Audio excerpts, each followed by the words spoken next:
even was basically asking Sidewalk, like, you're not supposed to be the one to put forward policy, but they were trying to put ideas out there. They were saying, why don't we try this?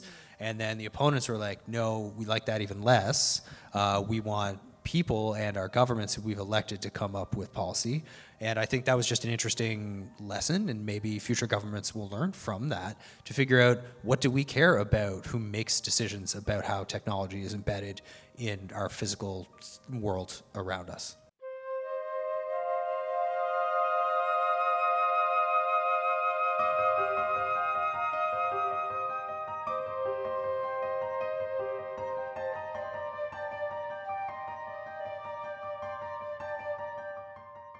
Thank you so much for being here with us, and thank you to the Toronto Public Library for hosting this important conversation. It is such a thrill to be back in person in this kind of intermediate, in-between stage after a couple of years hosting online. So welcome.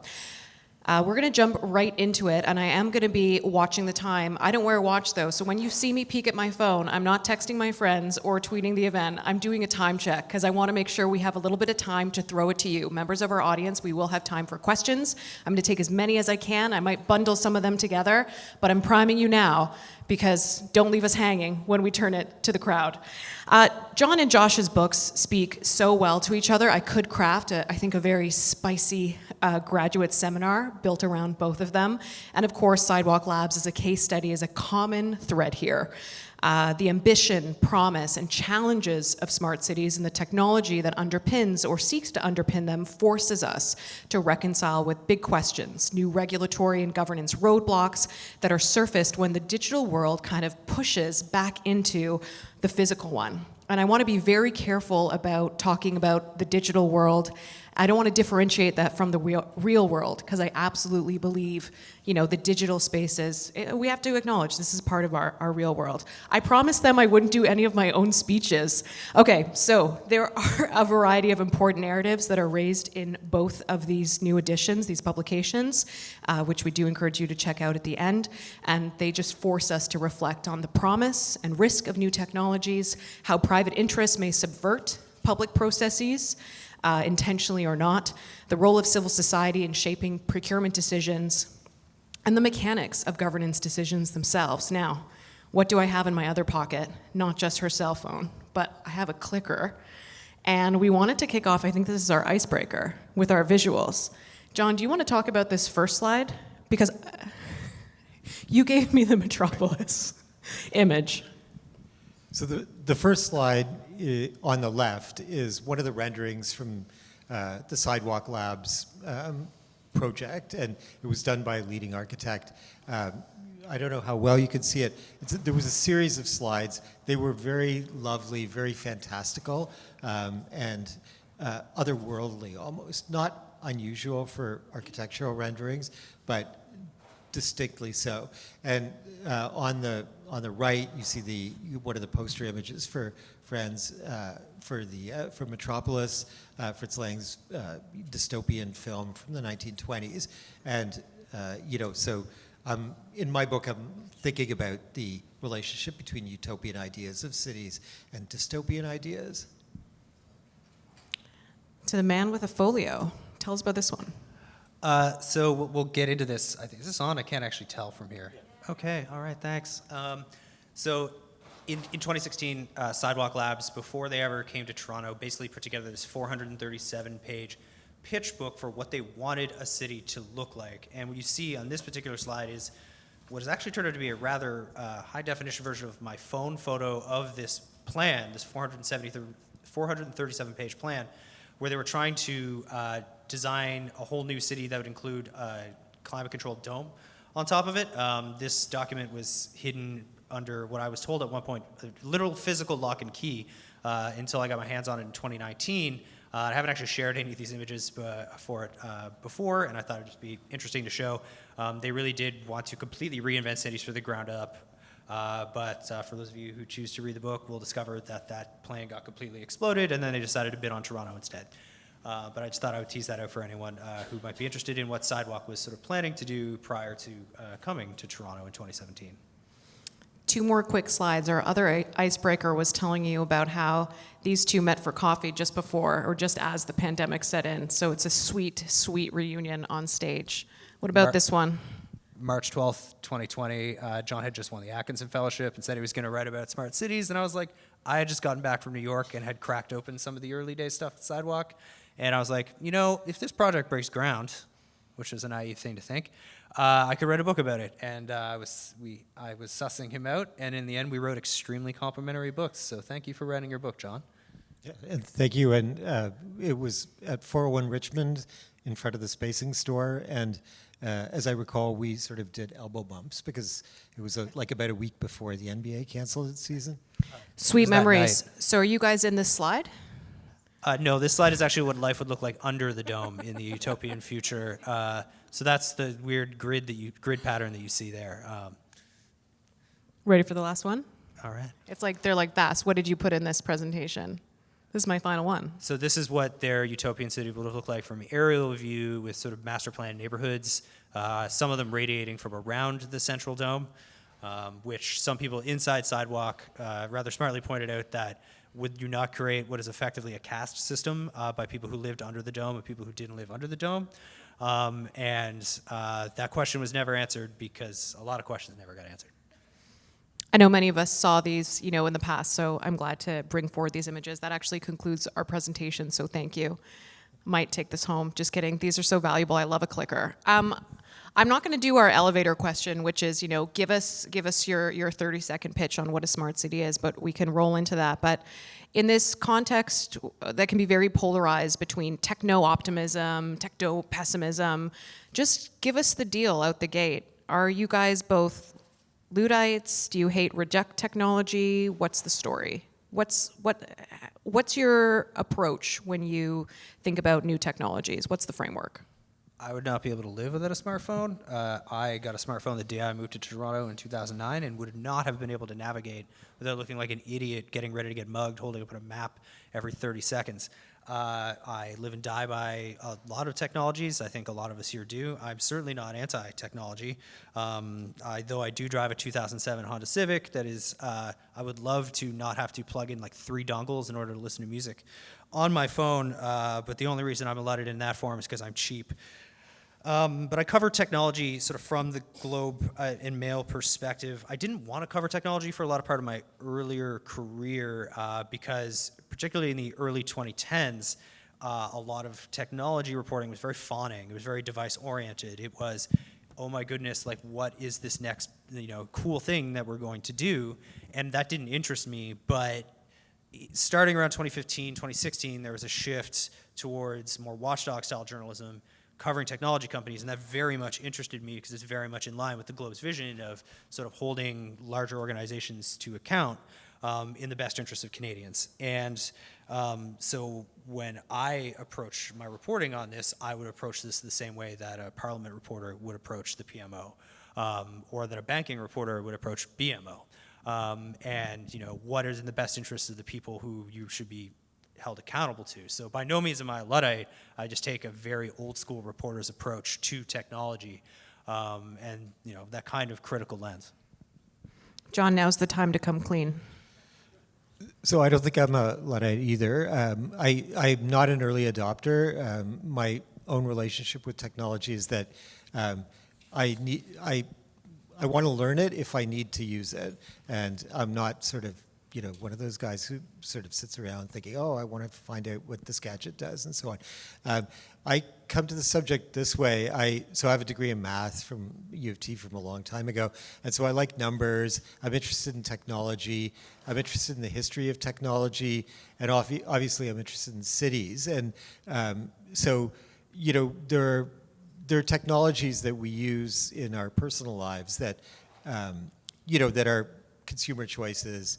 And sort of are kind of more limited in their impact, but the technologies that that I was interested in with Dream States, with smart city stuff, and all the sidewalk stuff are technologies that have a broader reach, and so we and I agree with Josh about sort of approaching it with a skeptical eye and scrutinizing what we're talking about because they're technologies that affect us society more generally in complicated ways that are more difficult to understand than the way we might relate to, like I have an Ecobee smart thermostat in my house, for example, and it's pretty, it does what it does. I like what it does, but it's not a broader societal thing, I think.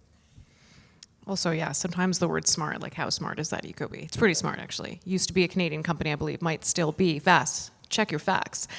John, maybe we can kind of go a little bit back in time. Maybe we can start with more around the history of that dream, that ambition of smarter cities. And thank you both for entertaining my, lowball Luddite question. But I think often we're very reductionist with the framing of how we try to talk about something new, where it's yes or no, now or never. And it's hard to have those conversations in the spaces in between as well. Which isn't a question I wanted to ask you about histories, but you wanted to maybe respond to something, no? Oh, I was just going to point out that I think it's a good question, because there are people who were either worked for or with Sidewalk Labs that would routinely accuse people in the media of asking hard questions of being anti-technology.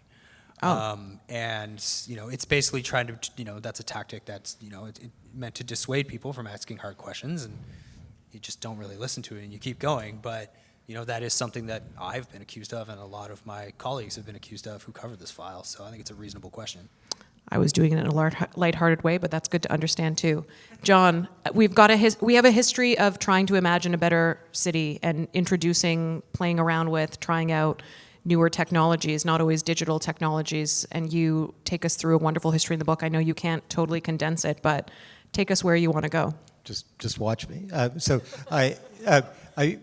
one of the things I wanted to do with this book is set up the whole conversation about smart city technology by just kind of looking a little bit at the history of technology as it applies to cities. And we have many technologies that have evolved over hundreds and thousands of years, but there's a subset of that, those technologies that directly bear on the way cities function and indeed exist. And a lot of them we take for granted.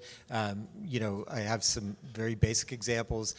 Lintels, lintels make buildings stand up and prevent you from being crushed while you go through a door.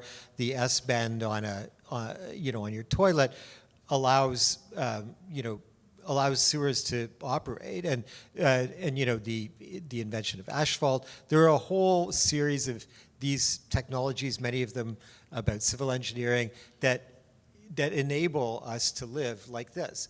And so these are good things, and I definitely would not want to argue against this very broad family of technologies. And as in the 20th century, they become, these technologies become more and more sophisticated. They become electrical technologies and digital technologies, and there are all of these these technologies that basically went into the creation of the smart city. And the smart city, in fact, created this notion that certain types of digital technologies and sensors and Internet of Things sensors could actually enable the physical technologies of the city, bridges and roads and traffic lights and so on, to work more effectively. That was the promise, and it's an interesting sort of statement to unpack to see whether it's true or not. Anything you want to chase there about history of daydreaming? Because I got more questions for you, but I want to give you a chance. No, I think we can go on, because I think we have a lot of questions, so it's all good. Okay. Josh's like, Vass, I have questions for you. Like, why don't you keep moderating? Okay. Here's another quick one for both of you, and then we'll get into some longer ones. So the debate that we had in the city of Toronto together, Canada, Ontario, regarding Sidewalk Labs specifically, what would you say that debate was really about at its core, right? Was it about real estate? Was it about rights, intellectual property rights, data rights, the value of data, ownership? Was it a governance question? And I'm quoting something here, like I'm doing a book report. I can't remember which book it's from, so that can be the question. Just kidding. Data is both the opportunity and flashpoint in most conversations about smart city technology. That would have been a good opening game. Quotes, and you guys have to say if it's from your book or not. Did we ever find the right way to talk or think about Sidewalk Labs and smart cities, or were we talking around some of the core issues? What do you think?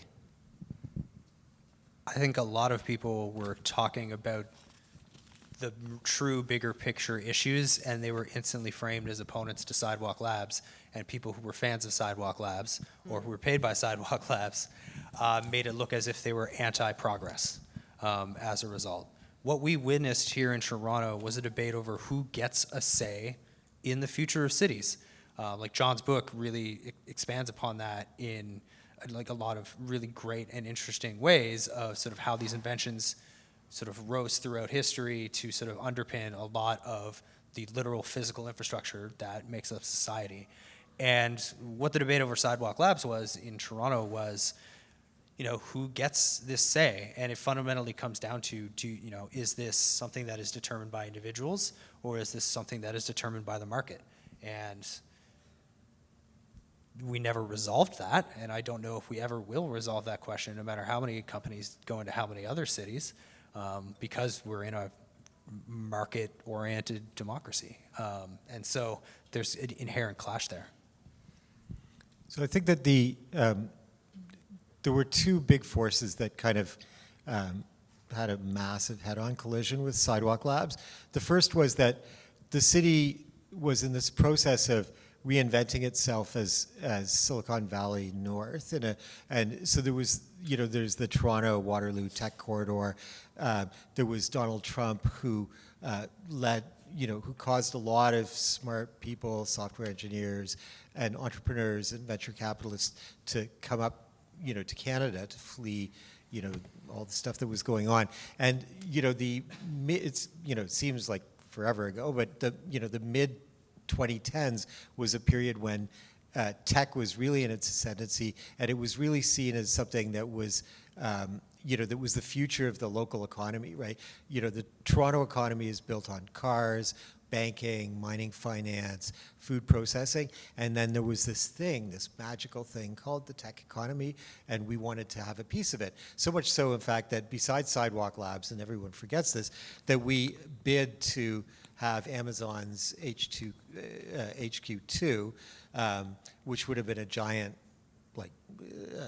it would have been this giant sort of thing that sucked up all the engineers working in the region. So that was on the one side, and on the other side, there is this long and fraught conversation about the future of the city's waterfront, which I've been covering for a long time, and and there's it's sort of a cyclical thing where there's speculation and building, and then there's some pushback. And I think probably many of you remember when Doug Ford wanted to build a Ferris wheel and a big mall in the Portlands. And there's a lot of process around that. There's a lot of political energy around that. And these two things, like a hot front, like a warm front and a cold front, just went boom. And that's what the Sidewalk Labs controversy said to me. Thank you. You touched on people, each of you a little bit in your answers, and both these books challenge us to think about people in smart cities. Josh, your account reminds us, I think, primarily about people in power, how they communicate, how they make decisions, what accountability mechanisms there are. And John, you make really important points about people and capacity as well, right? For instance, touching on the labor implications of smart cities in terms of new hires and technical expertise and investments over time. Are smart city technologies supposed to save us money on HR or have us spend more? You mentioned marketplaces. What's the value proposition there in terms of expenditure and efficiency? And do we see that promise playing out? Or do we see it something that's persuasive, or are we still in a stage of, wow, big data analysis can be really incredible, let's sort of see what we can do? So the original smart city movement, which, to sort of take things back to what I was just saying earlier, is just a branding term. It means nothing. No one ever really, it was an expansion upon smartphones a few years after smartphones became big.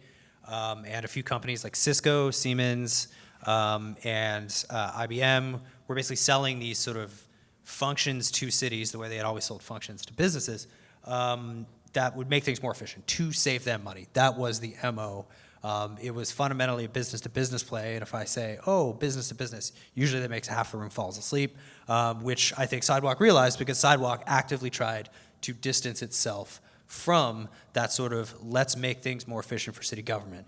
They really were, and a lot of people who work for that organization were really pushing to make, come up with ideas that would make cities more livable, that would be more sustainable, and allow technology to solve problems. But they never actually finished doing what they planned to do because it was fundamentally a market play.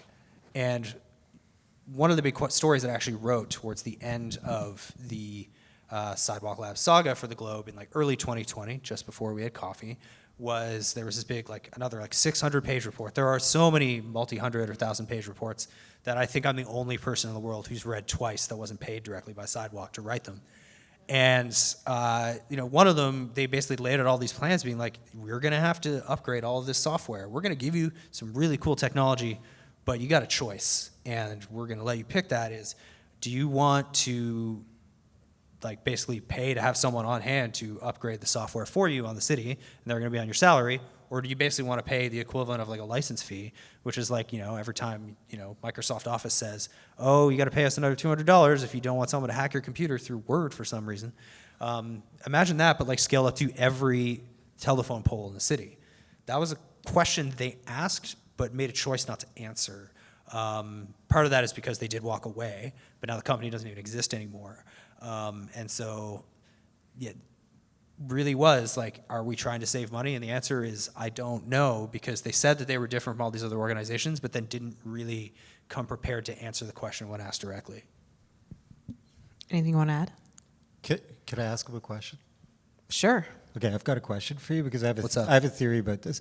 So do you think that what Sidewalk Labs and Google wanted to do was disrupt the multi-billion-dollar, very hardware-based smart city industry? I don't think there really was that much of an industry. I think there were 4 or 5 companies and then 10 or 12 engineering and consulting firms that were trying to build an industry that was not particularly coordinated or consolidated. And what I learned from my reporting is that Sidewalk Labs was throwing a billion ideas against the wall and just trying to figure out what sticked and what made the most money. And if you read the book or some of my later coverage of the Sidewalk Lab stuff, even though they kept saying that this was sort of a thing where they were willing to lose a lot of money at first, it did come out towards the end that this was fundamentally a thing that they did have to profit from, that they were under pressure from Alphabet and its chief financial officer in particular to have to profit. So, yeah. It's interesting that Sidewalk Labs, you'll correct me if I'm wrong, but this was my impression, really kept a distance from this phrase, smart city. They had a, I think as your slides at the beginning suggested, they have something much grander in mind, which, that was the utopian element. Well, Sidewalk Labs, that's super important to point out, and thank you for quarterbacking on questions. That was a good one. Sidewalk Labs may have left Toronto, but that label or brand, as you say, of smart city, it persists, right? That hasn't gone away. We didn't have a referendum on that. In fact, in many areas of the city, some people are calling for more instances of automation. For instance, the speed cameras that ticket people automatically and sort of police some of our streets, right? How has the smart cities agenda either moved forward or stalled since? And I'm happy to put that, in a pandemic context too, where there have been some instances where we seem comfortable with new forms of surveillance that are aggregated and anonymized. I'll point to poop there, but you know more than me on this. I mean, you study toilets extensively in your book, so why don't you go first, because she's talking about poop. So I think that the label, this brand, or this vessel in which we poured all the ideas about smart cities has waned somewhat. But ironically, the urban dependence on technology and on digital technologies has dramatically escalated for reasons that every single person in this audience knows, right? That we spent 2 years online, transitioning our businesses and our lives into this digital space that has had an impact on the way cities function, the way we move around in cities, the things we do in cities, the things we don't need to do in cities anymore, and there's been this emergence of new types of digital technologies, and the one that Vass referenced is the wastewater surveillance, which is this this approach which has been taken up by public health officials to sample wastewater, sewer water to see the incidence of of the viral load, and draw inferences about this state of the pandemic, and there are already companies that are sort of taking this and scaling this technology and saying, okay, well, we can use it for, this virus or that virus, or, find evidence of, drug use, or if we put it right outside your factory, we can figure out what's happening in your factory. And so that's like, that's poop surveillance, right? So, when you go to the washroom, sorry about this, but when you go to the washroom at your workplace, did you sign a consent form for, whatever flows down the drain to be sort of analyzed? So, this is the place we've moved to, and it's all very technological.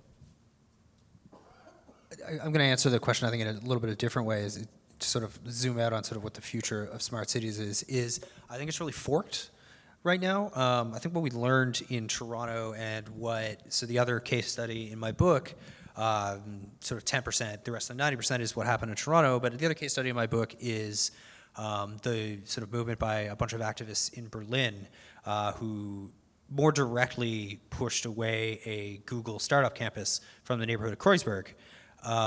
And what we learned from Toronto and what we learned from Berlin was that at a minimum, the least controversial way to approach these kinds of projects is probably going to be, why don't you ask people what they want? Like, that's what Barcelona does. Barcelona literally has an idea to solicit, an app that solicits ideas for how to improve the city that all residents get.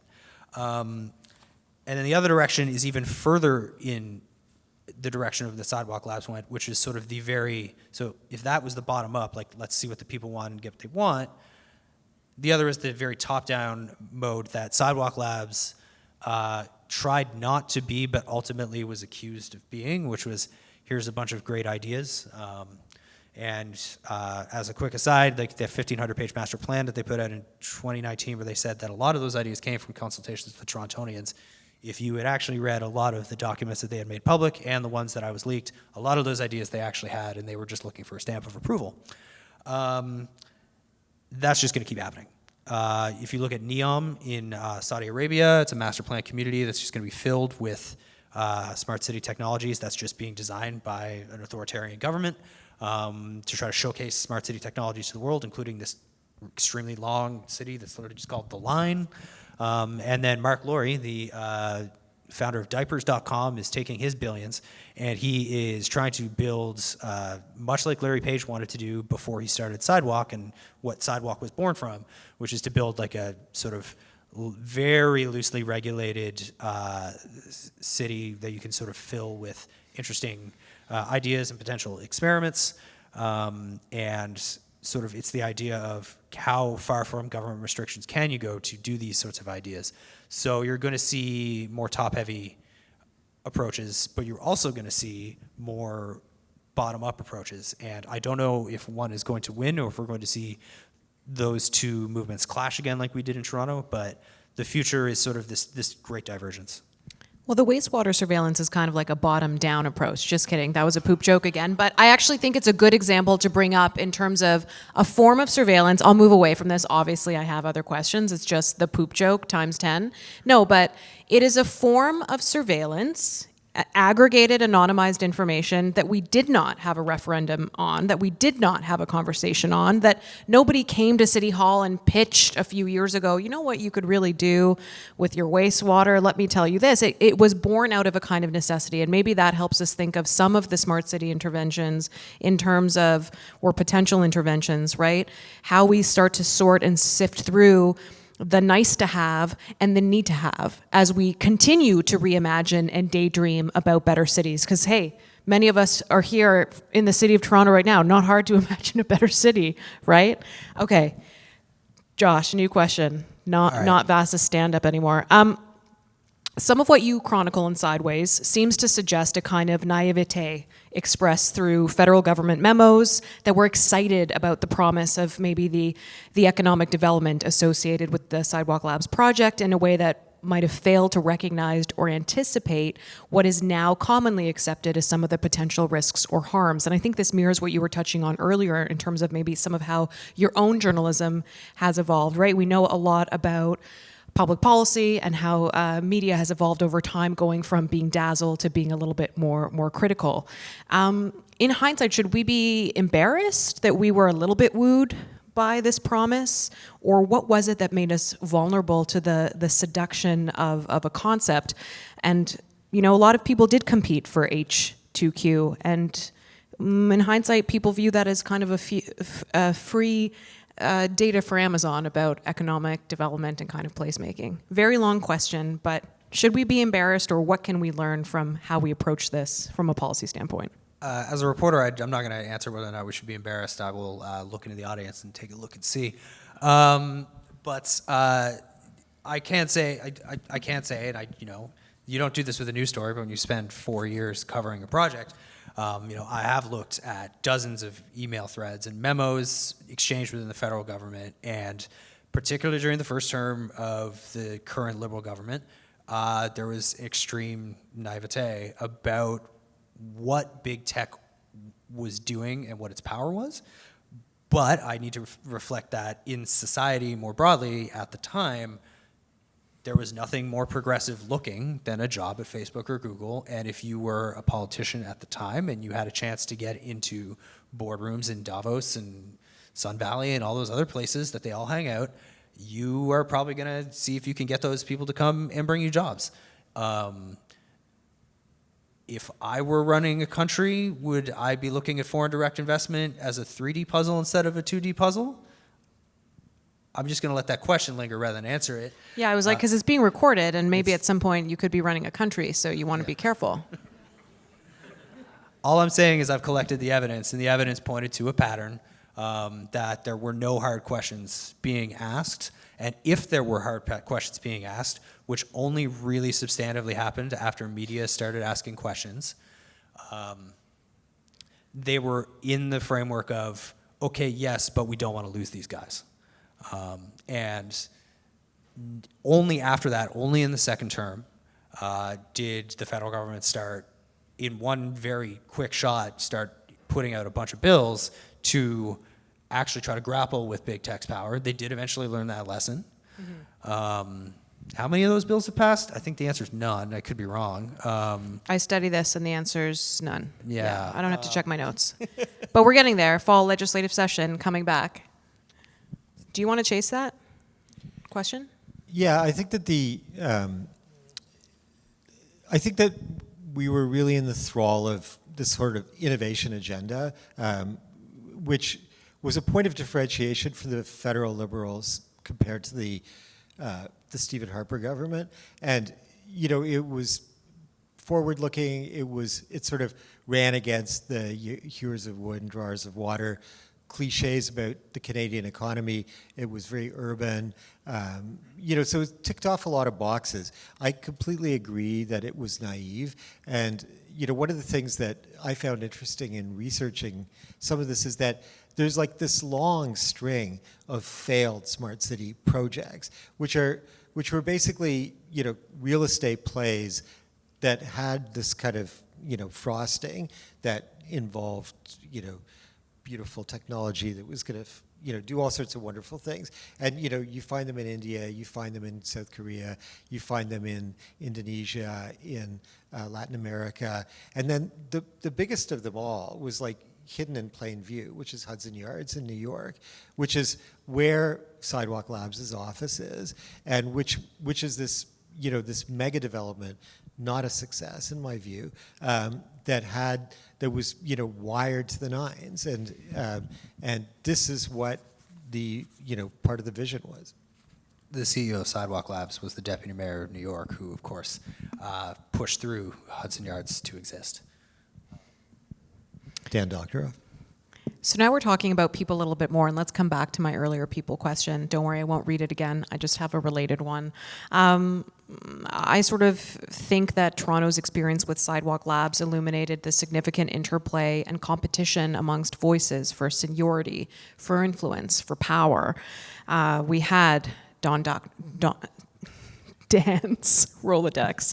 We had familiar academics co-signing open letters. We had former mayors making statements, members of civil society. We probably haven't explored the civil society aspect enough in this conversation quite yet. Organizing a kind of resistance or peer learning or kind of helping demystify. As people who are studying power and decision making at a kind of meta level, what kind of sources do you think Toronto's decision making or city making privileges, if any? And instead of being so backward looking as I've been so far, how are we seeing this play out in the election campaign that we're in, if at all? Are we even talking about ideas anymore right now? I'll go first because John is a longtime chronicler of the city of Toronto. I only moved here in 2009, and so he has a much better I think, understanding of the city's history and how this has worked out over time.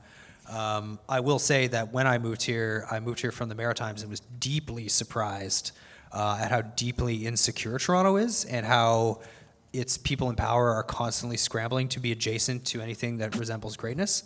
I say that with I say that as with a sort of reporter's distance from all this. It was quite astonishing to come from somewhere else. Like the Maritimes is a much more confident in its place in the world than Toronto is, which was quite shocking to me. And speaking only in the context of what I reported for this book, because I don't want to go outside my level of expertise, which is a bumpkin from New Brunswick and a guy who spent 4 years studying Sidewalk. A lot of the people who welcomed Sidewalk did not necessarily properly, I think, investigate or criticize or critically sort of study what was happening here. And the idea, this isn't everyone, and I want to make sure that no one's making it seem, because this is going to be recorded, that I am making a statement on behalf of all power brokers in the city, but a significant number of them that did interact with this project were not necessarily asking, I think, the obvious questions. And again, that's hindsight is 2020. I don't want to look like I'm trying to make someone very angry here, but the questions weren't necessarily asked. But I'm really interested in John's answer to this question. Well, I mean, there are lots of different nodes of power in Toronto, but obviously the banks and the bank headquarters are one of the most important ones, especially given who's in the mayor's office these days. And I think that one of the things that many people didn't quite realize is the extent to which the banking industry and the technology industry sort of became highly interconnected. And so the bank towers are full of, fintech companies, financial technology companies.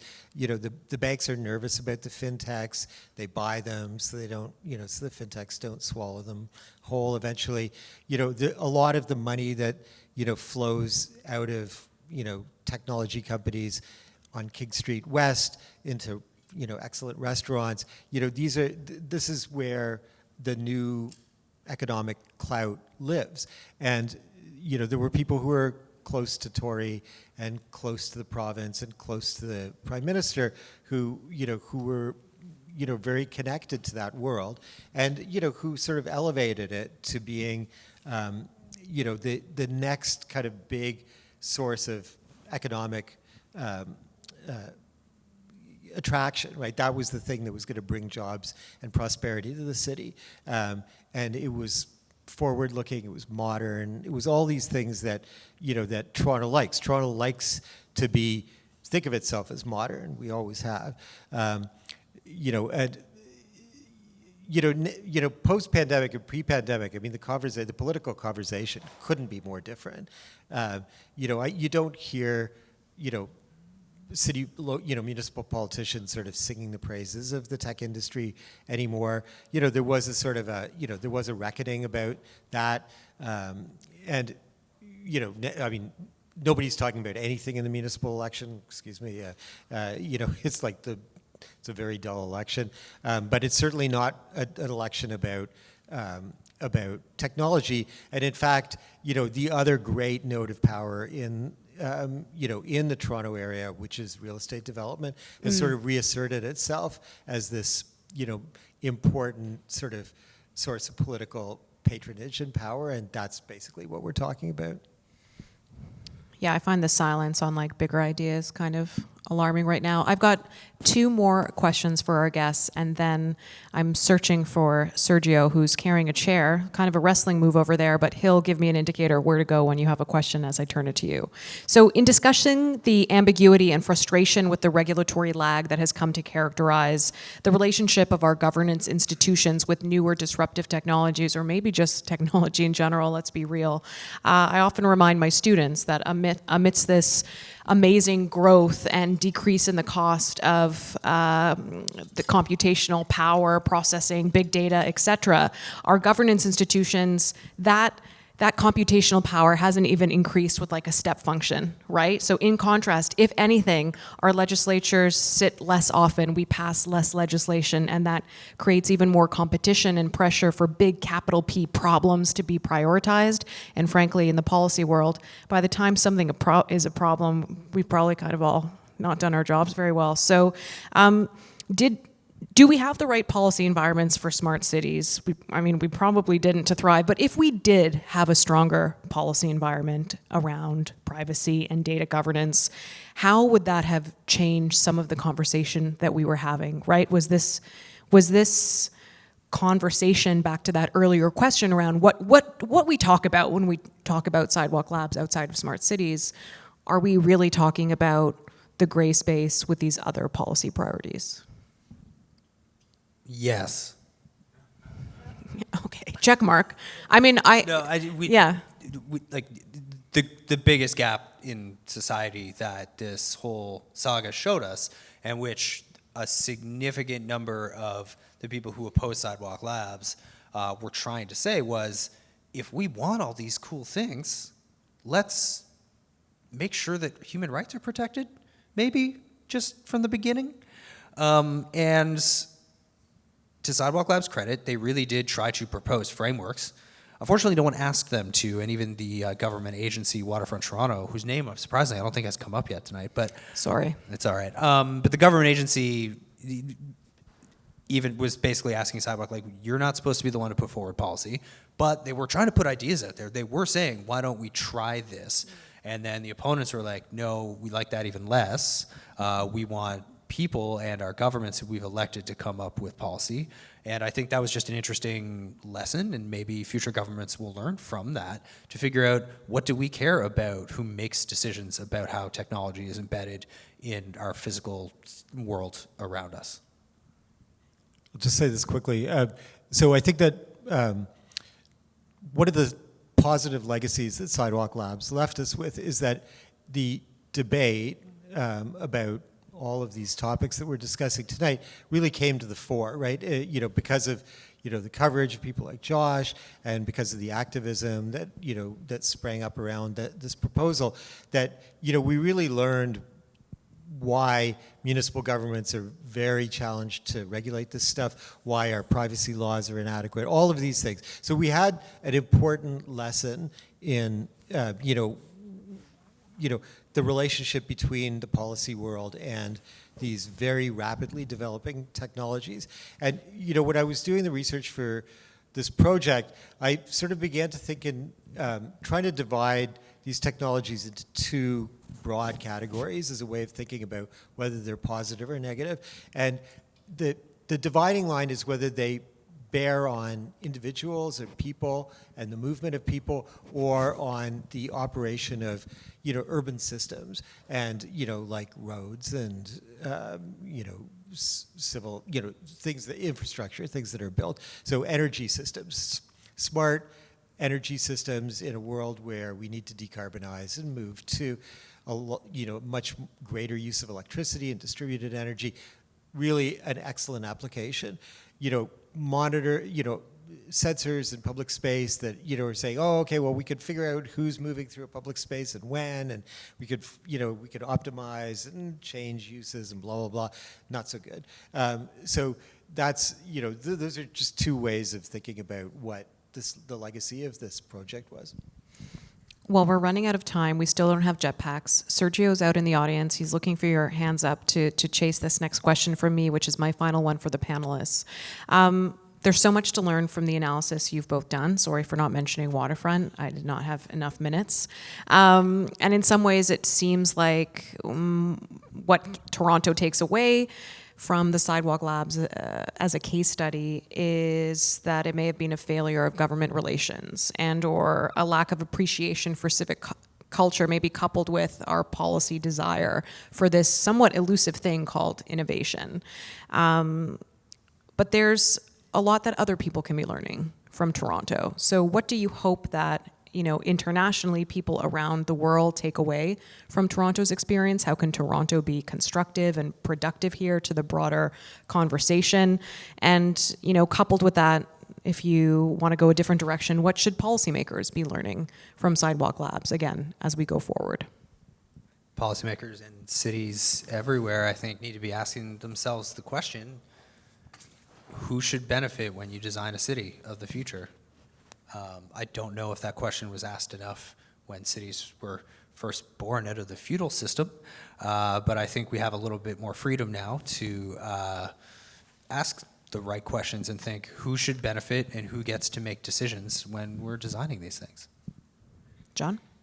So I think that so I'm glad you mentioned Waterfront Toronto. So Waterfront Toronto was created 20 years ago to develop the industrial waterfront of the city that had been sort of tied up in scandal and brownfields mess for a long time. And Sidewalk Labs landed in the lap of Waterfront Toronto for various reasons that Josh really explores in his book. But the mismatch is really important to sort of sit with, because this was it's a tripartite agency. It belongs to the province, the federal government, and the municipality. It's basically a real estate development corporation. And they were, and they said this themselves, they were incredibly outmanned, right? They didn't have the policy chops to deal with the complexity of what Sidewalk Labs was proposing. And the takeaway for me is that, these are very powerful technologies. They do land in urban spaces, but not exclusively in urban spaces. But we live in a country where 80% of people live in cities. And so it seems like the natural locus of policymaking should be much higher than municipal governments or municipal agencies. And I think that you observed that and you commented on it. I mean, the federal government didn't really handle this one very well, but it seems like that's the better place to deal with these issues, because we're talking about privacy and we're talking about surveillance and all of these intrusive devices and technologies. Thank you both.